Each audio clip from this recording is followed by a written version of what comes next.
host, and I'm excited to announce our panel members for this live collaborative event, all about Australia's leading social media, sport and fitness brands. So if you want to improve your engagement, increase your following, or help with your business from a marketing perspective, this is the show to tune in, as well as no doubt there's going to be a few gags and laughs along the way. So some very funny guests.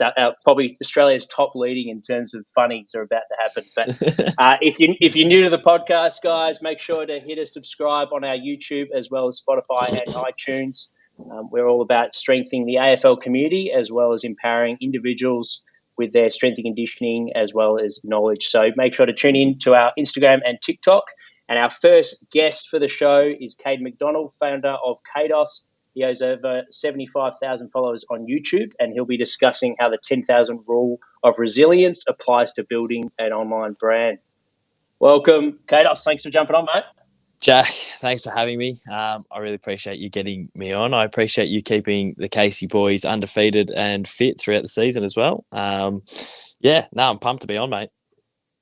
Pumped to have you on. Yeah, it's a big weekend for the Demons, a big game tonight that you're going to, and then are you going to come down to Casey Fields tomorrow? No, I've got a Bucks, and also that is a long way away from my neck of the woods. But no, I've been streaming and keeping up with the Casey boys. I'm a bit of a D's nuffy, as a lot of people would know. So yeah, massive clash today. Really, really nervous. If we go out in straight sets, no one talk to me. I'll be a mess. We'll be down the dumps, and I think there'll be a few with you. But I reckon we'll get the double W's, eh? Take us in terms of the topic that you chose, mate. Talk us a little bit about it, the 10,000 hour rule. How does it apply to building a brand? Well, I guess when starting YouTube and social media, I took the approach that for me personally, it wasn't going to be an overnight success. I think if you saw my early videos, which hopefully no one has, they were filmed off a webcam. The audio was terrible. The camera quality was terrible. The punchlines didn't make sense. And they were overall pretty average. And I was sort of aware that my videos probably would take a fair while to get better.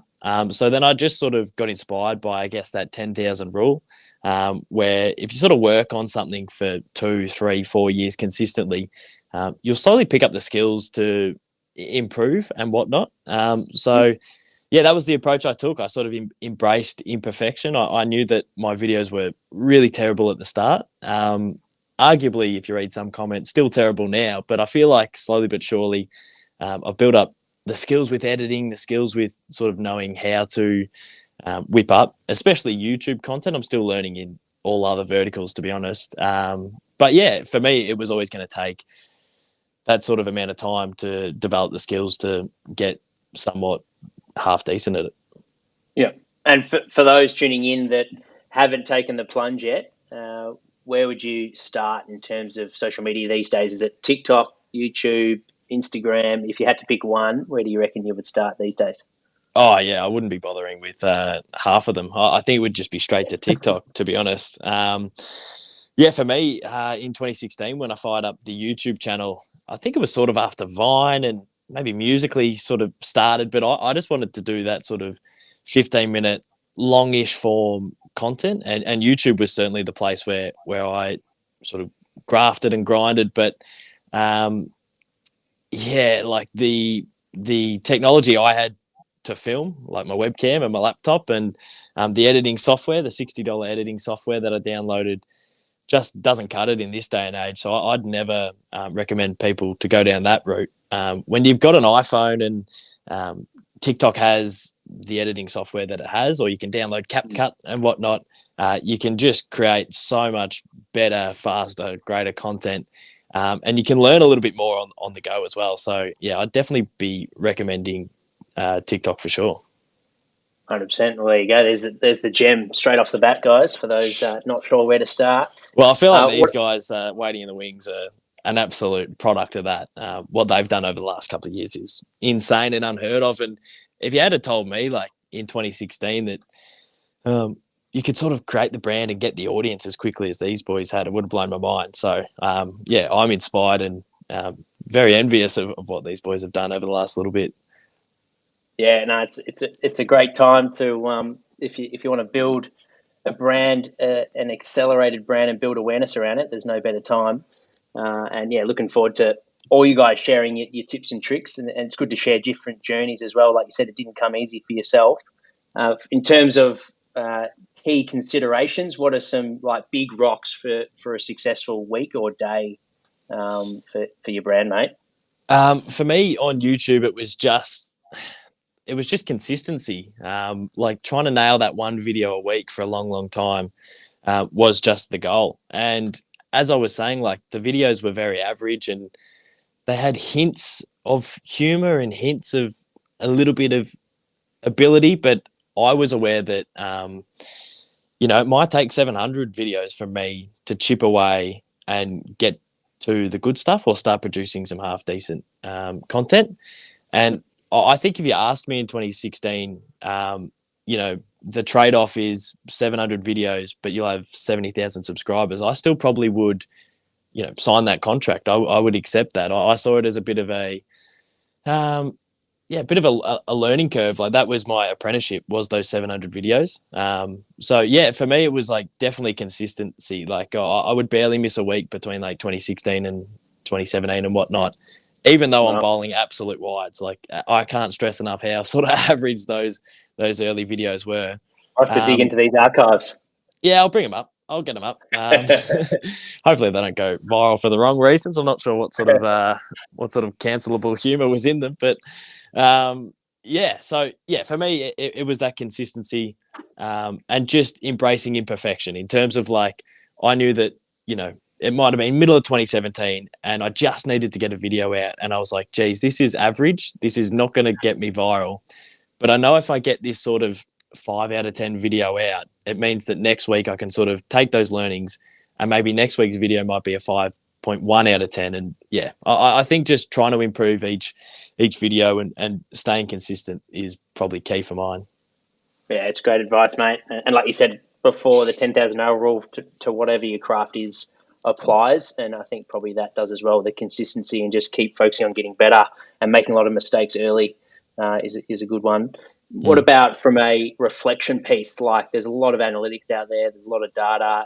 There's a lot of subjective stuff as well. How do you sort of marry it all up into measuring what is a good video? Is it purely engagement numbers? Is it mates hitting you up saying that was hilarious? Like how do you sort of gauge success, I guess? Oh, geez. It's a tough one. Like I think views is definitely one way to look at it. But you can sort of frame it any way you want. And for me, it was definitely views for a couple of years there. Like I was sort of living financially off just AdSense. And for a couple of years, it was sort of like, geez, if this is a 10 of 10 video, I am in all sorts sort of financially. So there was a stress attached to each video and each view, I guess. For me now, I've tried to, and you'll hear this from like a lot of YouTubers. I've tried to sort of take away my happiness from like the view count. I've tried to sort of, with the podcast and with a couple of other, like TikTok and Instagram, I've tried to sort of take away the pressure off just my YouTube videos. I think I was talking to the 9 to 5 boys start of the year, and they were saying that YouTube can be a bit of an investment. Like it's not necessarily, you don't get instant gratification with it. If you put evergreen content up, sometimes 2 years down the track, they can really gain traction and gain views. So for me, I've tried to stop looking at the micro and start look at the macro, like sort of try and zoom out a little bit from my weeks. Cause, I've had weeks where each video sort of becomes a 7 of 10. And on YouTube, that means like they rank your last 10 videos and against each other. So if it's a 7 of 10, it's battling a little bit. So I've had weeks even this year where I'll get bogged down with 2 or 3 videos in a row who hit the 7 of 10. And then I'm getting frustrated and stressed and worrying. So yeah, just having that perspective of like, yeah, this is a bit of an investment. It might start off a little bit slow, but in a year or two, it's not going anywhere. It's not going to start minusing views. It's only going to add views. So just try and zoom out and smell the roses a little bit, to be honest. Yeah. And then, it's good to say go for the next one. How much is your week structured and how much is it spontaneous from a day to a week sort of point of view? Do you have themes to each day in terms of content creation and refining content, editing content? Does it work like that, or is it more just go with the flow? Nah, I'm a bit of a hack when it comes to structure and discipline and whatnot. Take my rig for example, compared to these lads. But yeah, look for me, I work best. Potentially not best, but I'm sort of a week by week proposition, and I can sort of see what my week is before I get into it. And there was times this year where hopping on the Google Calendar and having a little diary certainly helped. But for me, I can at this stage I can sort of keep it all in my head and not have that big of an issue. So yeah, I sort of do work very impulsively and very sporadically. And some weeks that benefits me, and some weeks I just get worked into the ground because I've left things too late and I haven't exactly structured things properly. But yeah, for me, it's very willy nilly, and I would say that I work consistently, but I would say that the way I work, it probably isn't. I don't think it's sustainable going forward. So it's definitely something that I do want to sort of identify and straighten up a little bit. Mm.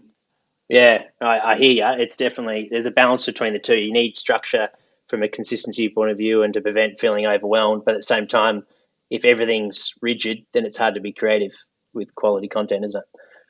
Yeah, I think you're spot on. And I wonder what that is. I wonder if it is, people throw around ADHD and whatnot these days, and I'm not claiming to have anything like that, but there is an element of me that gets distracted quite easily. And I wonder if that comes down to the creativity. Like, I guess you can't really have ideas shooting into your head 24/7 and be perfectly disciplined. Otherwise, your brain wouldn't play like that. So, I guess it's just part and parcel of being creative. 100%. Yeah, well, thanks again for jumping on, mate, and stick around. We'll do a Q&A at the end. Davis Jarrah has already sent in a question for you all, so we'll answer the fans at the end. For those that want to follow up, mate, and get in contact with yourself, obviously Kdos is the brand, so you can search that anywhere and you'll find yourself. But where's the best place to direct message you or hit you up for more information with any questions? Yeah, I think Instagram's probably the place to go, which is Cados38. I might have to change that, to be honest. That's been around since the Jeremy Howe days down at the Melbourne Footy Club. Instagram, and then I think I'll probably post the most to YouTube. So that's just my name, Caden Mcdonald. But I really appreciate you getting me on, and I'm keen for the Q&A at the end. Awesome. Thanks again, Kados. Cheers, mate. Thank you. Cheers. All right, bear with me, guys. I'm just shifting the panel. Okay, next we have Shepmates on the show. They'll be discussing the importance of staying in your lane and finding a niche for the initial growth phase, as well as how to keep content brand friendly from a money opportunity point of view. So really looking forward to having Miles and Archie Shepherd on. They've got over 127,000 followers on TikTok. So definitely know what it takes to have growth on TikTok, and looking forward to sharing their story. So Miles and Archie, how we going, boys? Lads, Jack, very good to be here. Thanks for having us. Thanks for having us on, mate. Thanks for jumping on in what would be no doubt a busy schedule for you boys. I don't know how you find the time for all this content creation, but take us through that first topic that you discussed, owning your niche. How did you guys discover your niche in terms of Shepmates and what that was going to be all about? Yeah, well, we didn't. It was really spontaneous, as probably everyone knows. We sort of came out of nowhere. We had that. We were doing the quizzes early days, but that was just a bit of fun. Like, we didn't really know where that was going to take us, or we didn't really have a long-term vision of how this could blow us up. We were just having fun and ended up growing a bit. So we got to 10K followers, and that sort of got us a bit interested in potentially, what if we make a video and it blows up, and you look. I think we'd probably maxed out the amount of followers and views we could get from that particular niche, which was the quizzes in the car. We'd sort of done that many videos with different types of, reactions and stuff like that. And then sort of got to a point where we're we're probably maxed out in this niche. So we tried to, it was a completely different audience as well. I think we had I think it was 90% female that were watching our quizzes. And then now it's 99% male watching our sports stuff. So it's it's pretty weird to see how it changes the demographic to the kind of content you're doing. And yeah, as soon as we came into this sort of lane, like it just blew up, and like now our demographic is like 18 to 35-year-old males, and like the 16-year-old girls have gone away, which we don't really want a part of. But we ended up posting the commentary video, and then that just blew up. So we rode that wave, and we saw like the mammoth growth like straight away from that video. And then we were posting like daily, and like before we knew it, we had 20, 30, 40, 50K subscribers. And then just from sticking with the one thing and Yeah. not changing it up. And obviously that's been, a work in progress, trying to change that up, because who knows how long, sticking to the lip syncing stuff will last. So we obviously wanted to try get into the skits and all that sort of stuff, which was stuff we're pretty familiar with. Like, I don't know, pretty much our whole lives we've been like making skits and videos for school projects, for, I don't know, just our own entertainment on the weekend. We'd make just little mockumentaries and stuff like that. Really cringy to look back at, but like it sort of makes a bit of sense at the moment. And so that's what we're trying to get into now, like more skits and obviously still with the lip syncing. I think we wanted to get into the more skit stuff like earlier, but like we just thought it would be smarter to just keep grinding out what people are loving, and they were loving what we were doing. Like, and they still are. The videos still do pretty well. So like, and we enjoy doing it. So we've got it pretty down pat at the moment. So we're just like grinding them out, and then we're releasing a skit every now and then. So I think down the track we'll get into way more skits and stuff. But just for the growth phase, we just had to like really dial into what we were and what people knew us for, and then keep going with that. Yeah, it's interesting. Like 10,000 followers, like you mentioned with the quiz in the cars, like it's still pretty big following. So to make that move and roll the dice, thinking that change lanes into something different. Obviously, it was your strengths in terms of your background and growing up, things that you love doing. But was it a gut feeling, or did you just try something different and then it got a huge response? So therefore, you're like, okay, let's try this, like you're mentioning now, where you're sort of going with what works, and then when something starts to slow down, then you find a new layer of content? I think it definitely was a gut feeling. Like we knew we had the arsenal in the backpack of like that skit territory. Like you'll actually see before we jumped into the commentary stuff, there's a couple videos there in between the quizzes and the commentary of just like us doing random skits, which performed like okay, but we just had fun doing that. It was fun. Yeah, that was fun. Like let's keep doing those, and then I don't know. I think once we made that change into like we did like the sales skits, and then we're just trying to find something different. We were just putting whatever out there and seeing what hits, and then this hit. It's like, well, there you go. And in terms of tips for those that want to boost their engagement, what are some of your big tips that you guys have found that really increase your numbers in terms of engagement point of view on social media? I think probably listening to your followers. Like it was quite easy with us actually, because we'd post the commentary video, and then the top comment is usually like it's always the most liked comment, and it's always like a request to do something. So it was like pretty easy for us to go, oh yep, there's our next video, like right there, and we just reply to the comment and then just keep that cycle going. So so listening to them and again probably staying in your lane. You can we know where sports comedy take the piss, kind of that lane, and we've got the commentary stuff, and you can find ways to keep it fresh. Like you can do the same sports stuff, but you can do it in a different way, and you might be doing different trends, or you might be doing skits, and you can change it up and keep it fresh that way. And from a challenging point of view, like you guys mentioned, you've had a fast growth.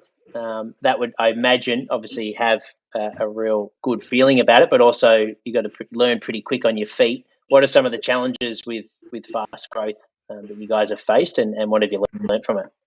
I think we had stuff flying at us from everywhere. Like when we blew up, it was just like we were getting contacted by there was just emails coming in, and we were working at the time. I was still playing footy. That takes up a good chunk of my time.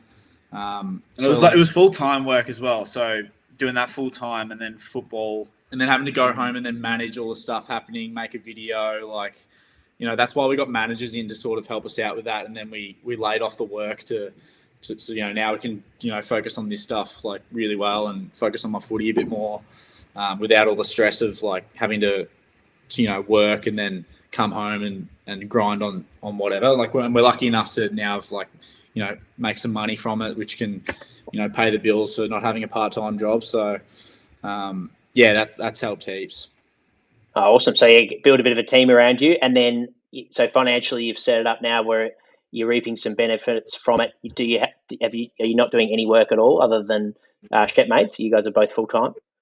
Yeah. Work-wise, it's Shepmates. So, we're just grinding on that, and, obviously doing uni at the same time and living at home helps. So, it's just ticking that over. Fantastic. And then in terms of, as you mentioned, with keeping content brand friendly, and why is that important from a financial point of view if you want to develop money opportunities as a social influencer? You want to keep it. You want to keep it brand friendly.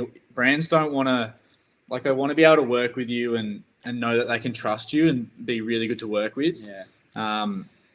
We see it's. I think what's been special with us is obviously being really brand friendly.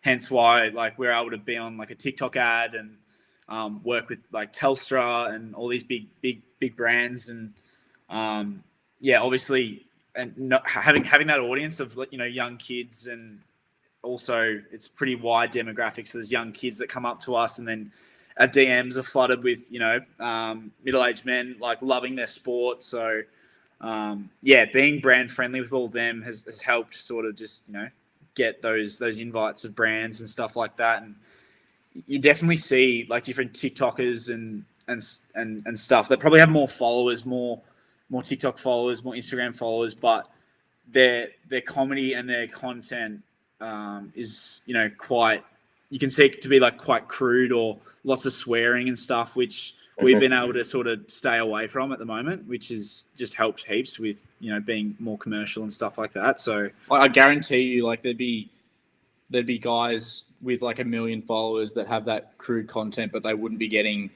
the exposure from brands like we would, and we've only got 120 just purely because we're friendly in that aspect. So it's an important one for people who are looking to, who want to take their social media seriously and who want to earn a bit of money. That's something to consider. But obviously if that's your content and that's you just being you, and you get 1 million followers, is you're going to make money anyway. So. Nelk Boys are a good example of being crude and managing to make shitloads of money from it. So there's two ends of the spectrum, but we found that obviously being brand friendly has helped us. Absolutely. And for those tuning in that are managing different social media following as well as searchable content like YouTube and podcasts, blog posts, whatever it might be, how do you guys go about breaking up your content? Is it creating one video that you spit out to all the platforms, or do you have separate content creation for specific at the moment areas? it's definitely just one video that goes on all platforms. They sort of seem to be, they perform differently on each platform, that's for sure. So I mean, we're finding Instagram probably kicks off quicker, but then I don't know, over the course of a week, TikTok performs better. So, the content at the moment that we're doing suits YouTube Shorts, Instagram, and TikTok. So and we were a bit late to the party with YouTube as well. We do have a plan on starting the YouTube content probably in the next couple of months and really having a crack at it. And so we've just started posting our reels on there, building. I think we've got maybe 120 subscribers just from posting our old reels and stuff. So just building that platform before we hit go and start releasing some videos, which we're really excited about. Stay tuned for that. We've got a few really good ideas coming up, so we're pretty excited for that.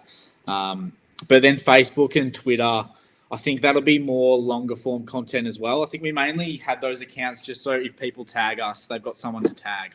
Because we didn't have the account, then they're just posting our content without, a link to where they can find us or anything like that. And what about content creation? How do you guys go about it? Do you do it separately, then come together at the end of the week or the start of the week, and then filter what you're going to publish, what you're not? Talk us through how you guys work together as brothers, because I imagine that would have its strengths, but also have its challenges. Yeah, definitely. I think it probably has more strengths than challenges. We've got like a whole desktop full of ideas and stuff, and it's about picking like what's relevant for the time. You talk about getting that engagement, and it's definitely something to do with relevance. And, for example, we posted a TikTok at the start of the week relating to the Bulldogs Fremantle game, and that did really well just because it's relevant. So if you have an idea or a trend going around, if you can match it with relevance to the time, then that's a big ticket. And we've got ideas in the bank, and we know when we want to post those ideas. So the timeliness is massive. Like we might have a really good idea and okay, we'll post that in this time and in this time. Like right now, AFL's hot and it's only got a couple more weeks left, so we're just grinding that out. And then we've got ideas lined up for cricket, golf, all these other sports. So the content bank's ready to go. Yeah, that's awesome. And you mentioned sponsorships. I imagine that would have been a pretty good feeling when they started rolling your way. Did they occur before you had management and support, or did that happen after? What was it? I reckon the first brand that reached out, I'm like, yep, I'm quitting my job.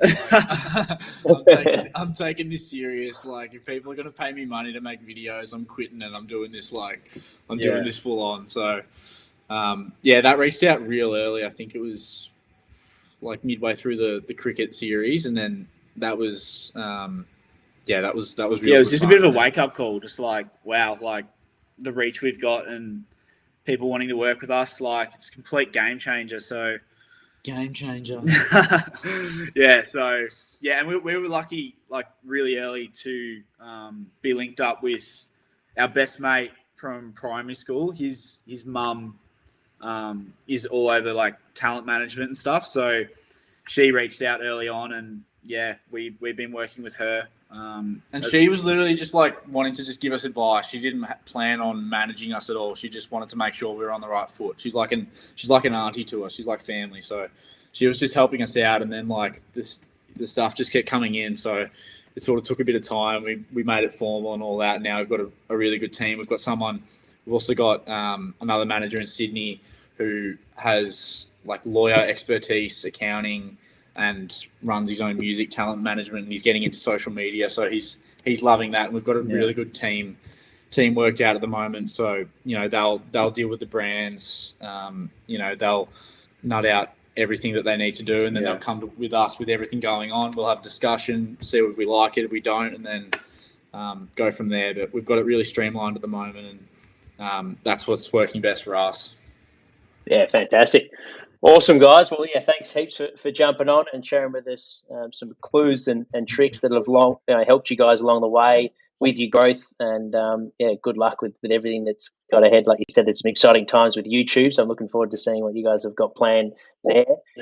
In terms of excitement, what are you most pumped about for the rest of 2022? Definitely the summer of cricket and golf. Yeah, we are big golf nuffies, so definitely want to explore that side of the content. There's a lot there to be done, so we're definitely going to get into the golf content. Just got a membership down at Rosebud, so hoping to be down there once or twice a week. So just lower the handicap. Yeah. Nice. That's very good. And for those that want to get in contact with you, maybe those that are inspired to give this social influencer lifestyle a go and quit their jobs, where would be the best place to get in contact with you guys? Flick us an Insta DM on our personal accounts. We'll be much more likely to answer them. And we do get a few come through there, and I reply to pretty much all of them. So any questions, put them through. Awesome. Well, most will be listening in the podcast, so if you're listening at the recording, the podcast will add the links in the show notes for those listening in. Thanks again, Miles and Archie. Too easy. Thanks. See you tomorrow morning, mate. Yeah, 9:30. 9:30, I'll be there. Woohoo. All right, bear with me, guys. Just going to adjust. There we go. Okay, next we have Prime Chain Tom Baulch on the show. He's got 237,000 followers on TikTok and many more across all the other social media followers. His topic's going to be train like an athlete. Welcome, Tom. Thanks for jumping on, mate. Oh, what have I done? Oh, wait, I'm unmuted. Everybody's stress less, so I'm here. No stress. Good stuff. I've been dealing with a little bit of I think Anabolic Gabe's been putting up a few stories saying that I've been on the Nokia or the Samsung fridge. So I've been getting a little bit of stick, which I'm not too happy about, but that's fair enough. I'm going to actually take that on board. And after this, I've been bullied into going and buying a new MacBook, I think. Well, there's your first tip, eh? Respond to feedback openly. Yep, exactly. And I'm going to take it on board. And you know what? It's constructive criticism and it's all very fair. So I'll definitely be taking it on board and I'll be heading straight to Harvey Norman. Awesome, mate. Well, we've had two different stories so far. We've had Cados, that putting in the grind, 10,000 hour rule in terms of success, and we've had Shepmates, early success, and about building momentum quickly. Where would you sit on that continuum? Has Prime been quick? Has it been steady? Talk us through the success you've had building a brand. It's been super quick, really. I think that we've all come around at the same sort of time with it all, which is really, really exciting because we've kind of all seen each other. I think the 9 to 5 boys in Cados probably a little bit quicker, but I guess me and the Shepmates boys have kind of come in the last 12 months. It was probably 12 months ago that I started doing the social media sort of stuff. And it was, for me, I don't know, there was a lot of factors that I was sick of kind of working for someone else, getting up at 3 a.m. in the morning to go train people. I was like, I kind of want to move to more of an online format. So that's kind of how I kind of came in and started to transfer, I guess, to what Prime is now. Awesome. And talk us through the creation of Prime. So you're working for other people for a few years. At what age did you discover that you were going to take it upon yourself to create your own brand? Yeah, so it would have been last year. So it would have been 21. And I think that for me, I was like, bro, I'm getting up at 3 a.m., I'm working, and then another guy's rocking up at 8 a.m. and he's taking 50% of my cut, and I've been working for the last 5 hours. And I was like, this doesn't make much sense. Like, why am I working for someone else when I could just be working for myself? I think that I'm good enough to be able to be working for myself. I think I'm a good enough trainer. So that's probably where that came into. I think I was a good enough personality as well. So I guess that comes from a bit of a confidence thing as well. You have to be confident in yourself to take that step forward, especially with content creation. I think we all talk about it, that first step is such a massive thing. So once I did start to take that step, everything kind of started to fall into place. You obviously get a little bit of stick from the boys at the start, but as you move along, it's all right. Yeah, certainly I imagine from teammates in footy. It's actually been surprising. Teammates have actually been the most supportive this year. It's been incredible, especially in a football club and a football culture. You'd think it to be very different, but I think that's maybe the way that the world is kind of going towards it. I don't know, but it's been really supportive this year. Been really grateful for it. Oh, that's awesome, mate. And take us through your topic. What does it mean to you to train like an athlete? Yeah, so I guess that was the start of everything for me on social media, was probably posting a few various exercises, and people were saying, this is useless, this is terrible, this has no spot in a in a training program and that sort of stuff. So for me, getting that balance between having kind of some cool sport specific exercises that catch people's attention, and then also going back to your traditional exercise a little bit as well, was kind of the way that I started off trying to catch people's attention on social media. So training like an athlete for me has been something that I've always done, but I've only recently started sharing it. So it's pretty much all about changing the way that you train to decrease injuries and increase performance as well. 100%. And you mentioned putting yourself out there and how important that is, and having good personality that you can showcase on social media. What would be your recommendation for a new brand, someone that maybe a personal trainer, strength and conditioning coach that's going through that thought process, pretty sick of working long hours, taking 50% of cuts, and they want to launch themselves into their own business? Where would you start if you were starting Prime this year? If I was starting Prime right now, I think same as what Dos said before, I would start on TikTok, because that's probably one of the easiest platforms to get going with, and that's how I started on TikTok. Originally, I think that most of us did, but yeah, I think that's the way to start your business, start your brand, and then, like I said, it's just that first step, which means everything. Like, you just have to get up the courage to do it. So that was for me, just getting out the courage to do it and starting on TikTok and just keep posting. Like, everything's about consistency. I think Cados was saying before how important just posting is. Like, you just need to get out I reckon 2 or 3 TikToks a day. If you're doing YouTube twice a week, if you're doing Instagram once a day at least. So just that consistency of posting, because even at the start when I was posting, probably wasn't posting enough. So you just got to keep posting, stay front of mind. Mm-hmm. And when you're creating your content, how much do you focus on like entertainment, and then how much would you focus on more education, sort of promoting your programs and promoting your services? What would be the balance? Yeah, that's a really good question. It definitely fluctuates between what's doing well. So if something's doing well, I'll keep doing that. But I think I always talk about the algorithm on TikTok changes all the time. So it used to be 6 to 10 seconds would really like go.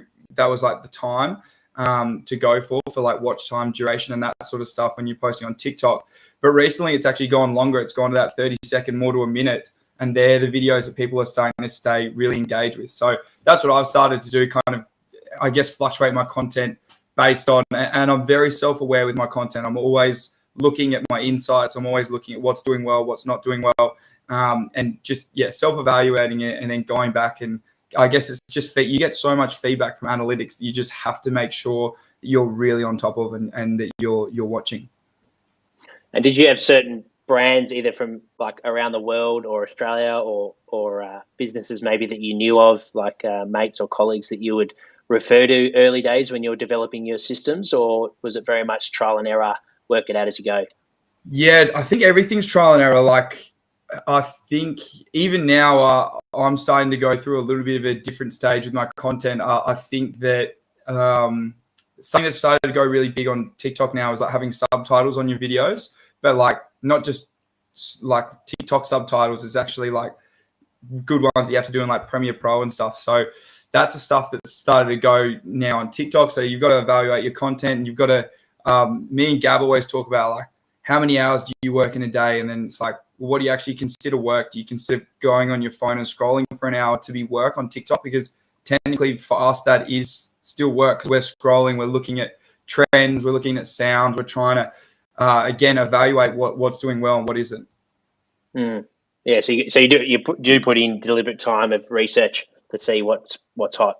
Yeah, well, sometimes I'll just pick up my phone and go on TikTok, and it's like I kind of used to beat myself up about it. I'd be like, get back to work, but it's like that is work. And like I used to say to my sister as well, I was like, I feel like I'm not on my computer enough, and she's like getting out, socializing, communicating with people, like going out. Whatever it might be, that is still work for you, because you're still building that relationship, building that rapport with people. And if you're nice to one person, they might have 10 friends or a group chat of 10 people, and they'll say, oh, I loved Prime, he was such a good bloke. So then you've actually reached 11 people, right, through just being nice to that one person. Yeah, it's a good message. And in terms of support, Shepmates, like Archie and Miles mentioned how they build a bit of some support around them with building managers in. You had fast growth as well. Did you reach out to build a support network, or are you still doing everything your own? You're taking on all the work in terms of marketing, looking after your athletes, and then also the business development? Yeah, so I think at the moment now we've got well over 500 athletes. So it's pretty difficult to, I guess, do everything at the same time, especially if one athlete might have a sore hammy that week, you might need to alter their program. So I'm lucky enough that I do have some other people that help me out with the programs. In terms of the marketing sort of stuff, I pretty much do that all myself. Recently got a manager probably 2 weeks ago, which is going to be great for me, especially dealing with brands, because I get really, it's super time consuming dealing with brands and sponsorships, and I don't know what to charge people. I've got no idea. I'm very new to the industry, and I think all of us are. So we don't really know what to charge people. So having a manager for me has been fantastic. And how did you go about finding a manager for someone thinking about it? That's, like you said, that's all new, and you only know what you know. So how do you go about doing that? Did you speak to guys like? Well, I was lucky enough that the manager actually came to me. So I honestly can't comment on that. But if I was in that position and I was starting out and I was searching for a manager, I think you just got to DM people, like get onto Instagram, DM some people. If they're a manager or if they're someone else's manager, you can always probably look at most people that have probably over 20,000 followers. They'll usually have their manager's email in their bio. So you can usually go through all of that and email a manager or just DM them. I think that'd be the best place to start. And what does a manager specifically help you with, or is it very fluid depending on each day? Is it more like a soundboard, or is it someone where they've got specific tasks that they take care of that you don't need to think about anymore? Yeah, so obviously the manager first and foremost are probably the middleman or the middlewoman to the brand deals, which is easy. It just takes the stress off my shoulders, and they'll just give me a concept and they'll say, this is how much they'll pay you. Do you want to do it or not? And I'll say yes or no. But the biggest thing that I've found throughout my manager is connections. So my management team have some crazy connections for some things I'm really looking forward to doing in the future. So, I'm moving down to Melbourne in a couple of weeks, and I won't have a car. So they're sorting me out with a car. They're, helping with a few different things and a few different areas with that, just like in return for doing a couple of Instagram stories, that's the big thing for me, having a manager. And connections is everything. Like, the more connections that you have, the more good connections and good relationships you have, the better off you'll be for the rest of your life. 100%. It's great advice, mate. Well, thanks again for jumping on. For those that want to reach out, either follow up, get on your program, or get some coaching, or maybe just hit you up for some more business marketing advice, where's the best place to get in contact? Yeah, hit me at Prime Train on the Instagram. You can also get me on the Snapchat at Tom Prime Train if you'd like. Anywhere that you want, you'll find me in a few different places on the YouTube as well. Fantastic. Awesome, mate. Love it.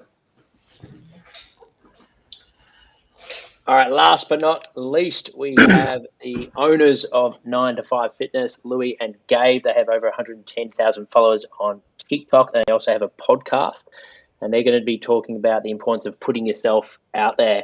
Welcome, fellas. Thanks for jumping on. Hey, guys. Thanks for having us. It's been a long process sitting next to Gab listening to all this, but I've enjoyed it for what it's been, and we're ready to get into it. So thank you very much for having us on. For those that are new to 9 to 5 Fitness, mate, give us a quick little intro on what you guys do, because it sounds like you've got programs, coaching, podcast. Yeah, absolutely. We started 2019 as just like kind of to try and help young people, especially in the gym and just with fitness in general. And that's kind of morphed into a big thing over the last 2 years. We run a podcast, which is doing pretty well at the moment. It's often charting top 10. And then also we sell programs, apparel, and just give general advice. Awesome. For the podcast, for those that potentially want to start a podcast for their business, it seems to be pretty common these days for those to have a podcast from a business perspective. They want to share knowledge, but also market their company. What would be some tips for starting a podcast? Yeah, I think I don't know if we did it the best way, because we just bought in. We spent like $4,000 on equipment, and the funny thing is, I was all like numbers, being like, we got to put this investment down to make this amount of money. And Louis like, "Hey mate, I want to start a podcast," and I was like, "That's $2,000 worth of outlays. How's that going to make any money?" I'm like, "We're not starting a podcast." We ended up doing it, and it's probably like the most valuable thing our business actually has at this point. So like, huge by you, mate. Huge by you. I suppose like just getting onto it. You can't worry too much about like the quality. Your first 50 episodes are going to be painful regardless. Like, you're going to be umming and ahhing. You're going to be interjecting when you shouldn't be, and so on. Like, we're 80 episodes in and still learning, but I wish we started earlier. So like, my tip for anyone would be to just get going. Even if that's recording it on your phone and having a conversation, you can go from there. Yeah, it's interesting. So it's the most valuable out of them all. How do you guys sort of measure that? Why do you think it's more important than the other from a marketing point of view for business? Just because what separates us from like other influencers or businesses or things like that is like the community that we have. It's just unparalleled. That's reflected through people using our code, through engagement metrics, through anything across all of our accounts. Like, even just from like a monetary perspective, we will destroy influencers who have like millions or hundreds of thousands of followers in terms of conversions for like a brand we believe in, because our followers go so hard because of that community, because they're loyal, because they use our code like it's a religion. And I believe that is because they're listening to 60 minutes of us talk absolute smack for every week. Every week, yeah. And it develops that sense of community, and for some reason they like our personalities. So I think like that is what we might only have like however many followers or whatever, but it's the actual quality and the engagement of those followers that is so huge. Yeah, 100%. And from a mindset point of view, putting yourself out there, what does that mean to you guys from a marketing point of view?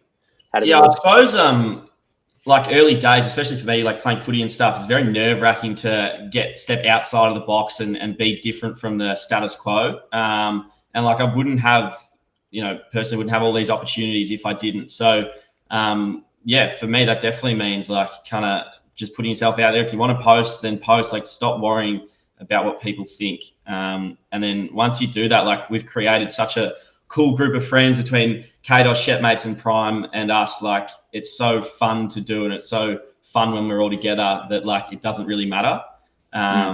So yeah. Great advice. It's the opposite of the tall poppy syndrome mindset, hey, of pulling people down. Just don't worry about that stuff and get yourself out there. Yeah, absolutely. And like there's always going to be that. So like how long are you going to wait for it? Yeah, 100%. And from a management point of view, how is it running a business with a mate? You can take it.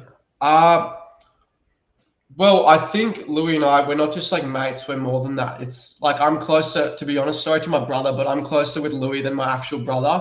Like it's not just a mate. It's not like we're at the pub one day having a beer and being like, oh, mate, we should start a podcast and a business. Like it was a bit more than that. I can't like verbalize the kind of depth that our bond goes to.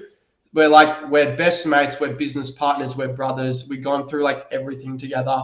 We've gone through financial distress, financial success. Like there's a lot that goes into it.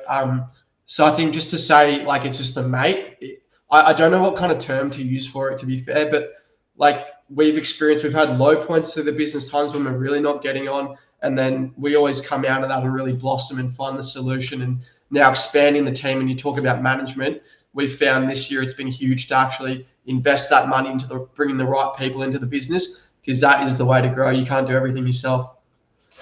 Yeah, 100%. Well said. And having your own business is no easy feat, particularly when you're doing it in the fitness industry, which is super competitive. What with what you guys now know, what would you do differently if you were to start your businesses today? Not just from a marketing point of view, but overall as well. Like get on TikTok earlier. I think everyone said that. Like, the common trend is always like, I wish we started earlier. And I think that's anyone. But you didn't. You didn't start earlier. Yeah, exactly. You didn't. But if we could go back and change something, maybe that. Other than that, like I wouldn't change anything for the world, to be honest. I don't really have any crazy tips. And we still don't have it all figured out. Like I still don't consider us successful yet. We're nowhere near where we want to be. So when we are where we want to be, we'll let you know. Mm-hmm.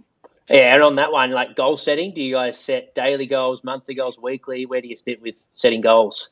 5-year goals? Jeez, we've been a bit slow on it. We probably should do that. We probably should, to be honest. We're kind of like, it's so hectic that we kind of just take it day by day, and like every week poses a new obstacle or a new kind of exciting thing. So we just kind of work towards it, I suppose, week by week. We don't really have, we have kind of monetary goals we want to reach each week, but that's just they're almost prerequisites. And do you guys have separate areas of the business that you focus on in terms of goals? Yeah, absolutely. I do more like the operations side of things, so like sending out packages and like handling all that side, and Gab does. Well, it's like, I don't know, yeah. We both have different strengths, but like we also do come together in a lot of it, obviously, for the content. And it's hard because, like, I don't know, there's such a balance because we're not like influencers, like we're kind of more businessmen than that. So, but at the same time, we also want to try with like getting the audience in as well. So, yeah. And what about from an online point of view? Like, do you find there's more pros than cons in the fitness industry from online? Obviously, there's had a big spike since COVID. But now that we're sort of back to normality, where do you think it sort of sits from a financial point of view, from how much online products sell compared to face-to-face? Yeah, well, I wouldn't even consider us in the same realm as PTs. We're very much like we are personalities, and if you're inspired by what we do, you can kind of follow the same ways with what we eat, the way we train, that kind of thing. So I'd say it's kind of in a field of its own, and people buy more than, I don't know, I'd say in terms of sales volume, like it dominates, but like I wouldn't even compare it to face-to-face stuff because it's not really a realm that we're in. And did you guys sort of mimic a model that you saw from either overseas or in Australia, or have you sort of gone with the with what works in terms of your business development? I don't think so. I mean, I don't remember. There's not really anyone in particular we've mimicked or we've tried to kind of do a blueprint of. There's definitely aspects of our content where it's like we like, you know, what someone's doing in terms of podcasting. We'll try and mimic that from a content perspective, but it's kind of little bits from everywhere. Yeah. And we've talked about it before with the other guests in terms of how much of your week from a content creation point of view is structured and how much is it spontaneous? I'd say we like to stick to a structure. Things like the podcast we're very structured with. But things like TikToks, I literally just do it whenever I feel like it, or a story, I do it whenever I feel like it. I think you're pretty similar. Yeah, mostly similar. I've found recently, though, structuring it when I get a little bit kind of lacking in kind of what's that? Motivation. Yeah, motivation and so on. Like, it's good to structure it. So I've structured that I'm doing a half marathon and I'll be posting on like at least 3 TikToks a week, and I can get a little bit more traction doing that. Right. Okay. So you think by having a specific area of focus, it helps building content creation? I mean, like, it's hit and miss. So like for me right now, yes, but you know, me 6 months ago, probably not. Like it was just spontaneous. Yeah. It's a good comment, one that we haven't probably discussed. No doubt everyone here would at some point feel a bit flat on days where you need to post something and got to come up with something. What are some ways that you guys find a motivation? Do you feed off each other? One's up, one's down, and you get each other up? Or talk us through when your motivation's down, how do you go about staying consistent? It's a good question. I don't know if I found the answer because like this week there was a few days where I was feeling real sick and motivation was at an all-time low, and I just didn't post anything. And then I felt good a few days after, and I posted, and the post did better. So I don't know. For me, I'm just not going to force it really. Certainly bounce off. Well, I bounce off Gab a fair bit when I'm lacking motivation, and we do for most posts really, especially anything on 9 to 5. Like we've got our separate personal accounts, and then we come together for 9 to 5. So yeah, definitely bouncing off each other a fair bit as well. Awesome. All right. Well, we're going to unmute everyone, but guys, for those that want to get in contact with either of you individually or as a team, where's the best place to find you? Instagram's good. I'm Louis Phillips 12. That's Anabolic Gabe, or you can go to 9 to 5 Fitness, which is on Instagram. Yep, you got it. We'll add the links in the show notes, guys. But everyone's unmuted. The chat has gone off its head. We've never had this before, so I definitely am not going to scroll through all of that. But are there any? Can we get a welfare check on Prime? I luckily put a book in front of it, so I wasn't reading any of it. So when I went through and read it, I was like, oh my God, I'm so lucky that I didn't read it because I was absolutely getting shredded. Yeah, it's an angry boys in there, mate. What have you done? Yeah, it's just 3 blokes. It's just the same. It is. It's just 3 blokes. And Anabolic's just spoon feeding all of them as well. Anabolic keeps laughing at them. You freaking. I couldn't stop laughing. Some of them were pretty funny. Are there any topics that we haven't discussed, guys, that you think would be valuable for either those that want to build their business online or social media and build engagement? What are some things that you guys wanted to? I'll throw it over to you guys in terms of discussion. Just dying in there, Bourne. Yeah. We talk about in all seriousness, like it's one of those things that you kind of do as a content creator to create like engagement to get people talking. Yes, I feel like you need to have a bit of a following first, though, because otherwise. No, that's what I'm saying. Yeah, probably wouldn't do it straight away, but maybe you would. Maybe you would do it at the start. Make it look at. I don't know. There's a lot of people that start out that look a little bit ridiculous, and then they get a bit of engagement from it. I would say for me, like the best thing about this year compared to other years has definitely been like the collaboration with people. So like meeting all these boys and coming together, because down in Torquay or down in Geelong, it feels very isolated, and when I go to the pub with the boys, the last thing they want to hear is, "Oh, geez, me TikTok's struggling." They go, "Why is a 27-year-old man at the pub complaining about his TikTok struggling?" So to come up and like that was sort of something that I really wanted to do this year, was to meet like-minded people, to collaborate. And I think what's been amazing about the growth of TikTok is there has been a real rise of people in Melbourne who are doing sports stuff. So yeah, if you're out there and you want to make content and you feel sort of a bit alone, there would be someone at your school or someone who you've probably seen online with similar audience or similar following that you should definitely get in contact with, because it's so much better than sort of doing it by yourself. Yeah, well said, mate. That's 100%. great. I found one good comment from Davis Jarrett. Love to know how to transfer followers from one platform to another. Have you guys had to do that? No, but I'd love to hear some tips, because we're going to launch this YouTube and we're going to need to be plugging heavily through the TikTok and stuff. I think with YouTube, like the biggest way to grow to get the following going, obviously you've got to get your niche sorted out. Kdos probably better experienced at talking than I am, but I've done it really recently, kind of thing. And I think that a massive thing that I've been doing is just getting clips and posting them on TikTok and Instagram Reels, and then saying like the full videos over on YouTube. So like if you want to, like, just give them real small snippets, and then that makes them want to go and watch and see what happens next. Yeah, just tease them. Just tease them, guys. Just in general, in terms of transferring followers from one platform to another, it's just consistency. Like on all of our podcasts, TikToks we make, always get a comment in there and we pin it at the top that says, go and check out this episode on Spotify, Apple Podcasts, and YouTube. And you can do the same for Instagram. Like, go and check out my Instagram. I'm posting more on that, and just being consistent with it, like not doing it, once every 10 videos, like do it every video. Yeah. That's sort of what we were doing at the start when we launched our Instagram. Yeah. Like we had heaps on TikTok, and then like every video we were posting like IG in bio. Yeah. Obviously works straight away. Yeah.